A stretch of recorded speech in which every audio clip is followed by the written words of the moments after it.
Quoi de neuf dans le monde de la jeunesse? Eh bien, Valentin est là pour nous tenir au courant. Et aujourd'hui, il a rencontré un jeune au cœur gros comme ça.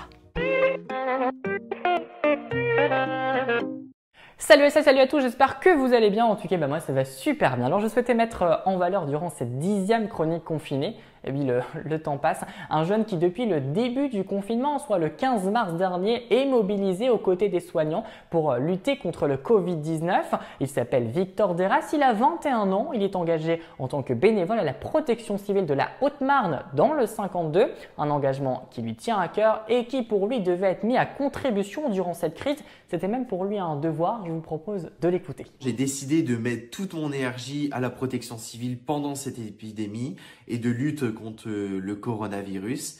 Et je trouve ça essentiel d'être auprès de la population parce que je ne me voyais pas justement être enfermé chez moi et être inutile alors que j'ai des formations et que j'ai un engagement au sein de la protection civile. On n'a pas besoin de le souligner pour savoir qu'il pratique son engagement avec énormément de sérieux et de conviction. C'est vraiment chouette de voir une jeunesse au grand cœur dévouée en ces temps de guerre. Alors intéressons-nous plus précisément à ces missions qu'il mène sur son territoire entre Chaumont et Saint-Dizier. Nous, on est là dans des centres de dépistage pour dépister le grand public, les patients potentiellement atteints du Covid-19, mais aussi les soignants. Donc, on a 2 centres de dépistage en Haute-Marne, donc celui à Chaumont pour dépister le grand public et celui à Saint-Dizier qui est là pour dépister plus le personnel soignant. On a d'autres missions aussi en Haute-Marne. Donc à Saint-Dizier, on est là pour apporter des denrées alimentaires, donc des colis de première nécessité aux personnes dans le besoin qui ne peuvent plus aller se déplacer pour aller faire leurs courses.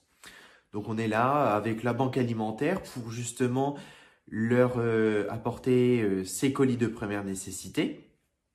On est aussi dans des EHPAD, donc dans des EHPAD pour soulager le personnel soignant, mais aussi pour garder le lien social avec les familles, mais aussi discuter avec les personnes âgées parce que c'est important.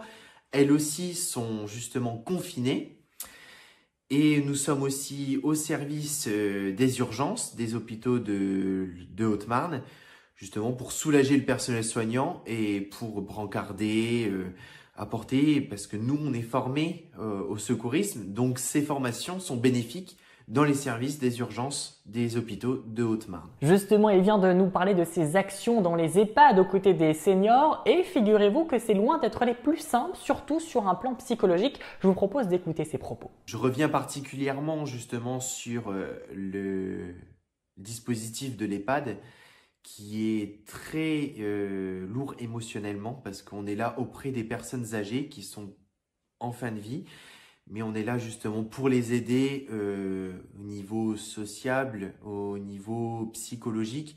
On est là pour discuter avec elles. Donc nous, en tant que bénévoles, on est là justement auprès d'elles et c'est assez lourd psychologiquement. Donc nous, à la protection civile, on est quand même assez suivis par rapport à cette crise.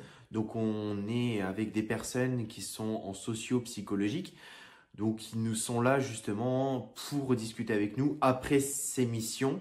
C'est aussi important d'avoir un suivi en interne à la protection civile. Et il le faut, c'est vraiment important. Il a beaucoup de courage, notre Victor. Alors certes, le déconfinement a eu lieu, mais cependant, il faut rester sur nos gardes en continuant justement de rester chez nous. Et je pense qu'il n'y a pas mieux que Victor pour nous le rappeler. Et surtout, restez chez vous, restez chez vous. C'est hyper important pour la lutte contre le coronavirus.